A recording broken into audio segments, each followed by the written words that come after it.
Sheesh. It's hard doing a negative review. I imagine it kind of like looking your girlfriend in the face and calling him ugly, but actually meaning it. A few smacks, tears, and one less girlfriend later. Now you get to sit on the sideline and think about how awful what just happened was. My last review on Shadowrun wasn't very positive, which is really the unfortunate reality of things. So in light of that, I decided to venture back into the turn-based genre to see if I could pull something great up that I had never experienced before. Plus, just to say, I'm an absolute fool for historic settings, too. Thankfully, the Steam gods must have been thinking the exact same thing, because I managed to grab Expeditions Conquistador for half off. I would like to preface diving into the details by saying that I originally sought the game out from a recommendation on the Shadowrun forum that I happened upon, claiming that Expedition was a great alternative to Shadowrun. I also had quite a bit of reservations about the game, again mostly because I don't traditionally like turn-based games, and the information I was able to glean from the store page showed me relatively little. Expeditions Conquistador is, as I already mentioned though, a turn-based strategy RPG published earlier this year by Bit Composer Games and developed by Logic artists. The game is set in the 16th century, the very same era that the world began its rush to the Americas in search of fame, adventure, and, of course, gold. Oodles of gold, loads of dosh, you know, the good stuff. The player is put in charge of a Spanish explorer, the child of a wealthy nobleman, and sent to explore the New World. Before departing on our little adventure, though, skill points are allocated into 6 different talents: tactics, diplomacy, healing, survival, scouting, and leadership. The skills are fairly straightforward. Tactics determines what starting advantage you have in combat. Diplomacy allows the player to sway favors. Healing makes the player a more effective doctor. Survival improves daily hunting results. Scouting increases daily movement. And leadership increases morale and lowers the possibility of a mutiny. For the player, the beginning of the game is the only time that you will invest points into your own character, so choose wisely. An expedition in the 16th century would never be possible alone, though. After finishing creating your character, the player is shown to their expedition companions. There are a total of 30 to choose from, each with their own unique backstory and personality traits. Characters come from several unique professions: the doctor, the scholar, soldier, scout, and hunter, each with their own way of contributing to your expedition. The majority of character development occurs with these followers, as the player can level them up by investing experience and giving them ranks, which allows them to gain passive and active abilities, as well as increasing their proficiency in any of the tasks that the player assigns to them on a daily basis. Stat management of the followers is also one of the smaller issues that I have with the game.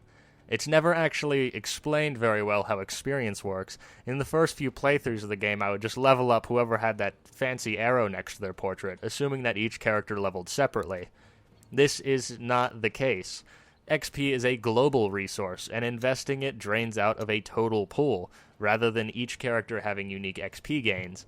After figuring this out, things went much smoother as I was able to wisely allocate points to best suit the whole party, rather than jumbling around leveling randomly.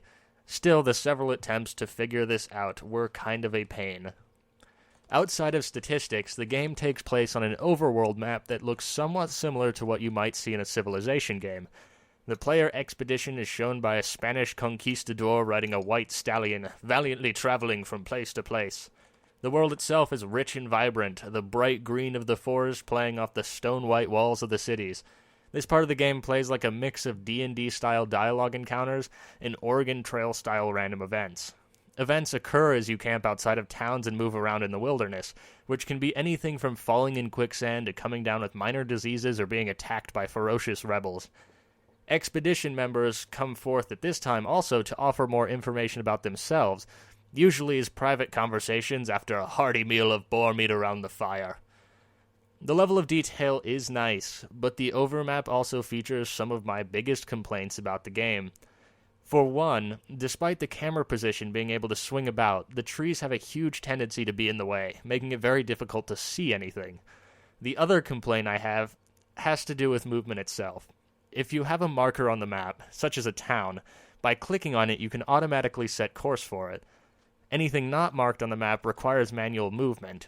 This would be much easier if the camera controls like to work with you, but it likes to lock itself in place, and when it can be moved, refuses to move far enough away to use all available movement points at once. Exploration is a little lackluster at times as well. Outside of random events, I found myself usually hurrying from point A to point B, as most of the overworld map just features boxes of equipment laying about, and doesn't give much of an incentive to pull away from any of the quests. Again, they're relatively minor complaints, but small things can break a horse's back if they add up.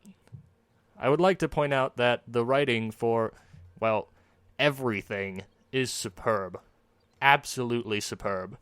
The details given to the player paint a wonderful picture of what is happening, and gives just enough information on the expressions and body language of characters to make talking to your expedition members an absolute joy, because what they might say and what body language they purvey may indicate two very different things. The characters are not just static backdrops either. They will react to your decisions based on their beliefs and morals, stepping up and offering advice when they feel the need. Hell, even their moral is affected by your decisions, but it's not in the way you might think. Offering to help a local bishop will increase the moral of pious members of your expedition, while standing or taking a fight to the enemy might increase the moral for the adventurous and prideful. The characters in total are all just wonderfully fleshed out. Every NPC has a distinct personality and attitude that will change as the player interacts with them more, and witnessing this change based on your actions is an absolutely beautiful thing. It is inevitable in games like these, though, that you will end up in combat. Diplomatic relations break down, a crazy dude stabs someone, or a mystic on the other side of the island decides to make you inhale hallucinogenic mushroom spores and your mind wants to kill you. It all puts you in the same place, the killing field. The game plays in a tile format when players are in combat. Tiles are distinctly marked and character classes are visually distinct. Enemies are fierce and aggressive, and will attempt to flank and outmaneuver you with alarming efficiency. Despite this, I never really felt outmatched, which is good, and I managed to sway battles in my favor using all the cunning I could muster. All in all, the combat feels good, and decisions carry weight. Should I attack outright, try and flank, or maybe stun a character for a round? Scenarios play out in interesting ways, and new tactics are always born in an attempt to counter whatever move the enemy made last. It's really quite exhilarating, and much like XCOM, watching enemies bore down on your men and having units survive by the skin of their teeth from a critical blow is an adrenaline-pumping endeavor. Sometimes it does feel like enemy turns take a bit long, but combat has a generally great feel, and is rewarding to be a part of. Taken all together, the mix of fantastic writing, Oregon Trail-style random events, the sound design, and the overarching combat systems make the game feel and play amazingly well, especially for an indie title.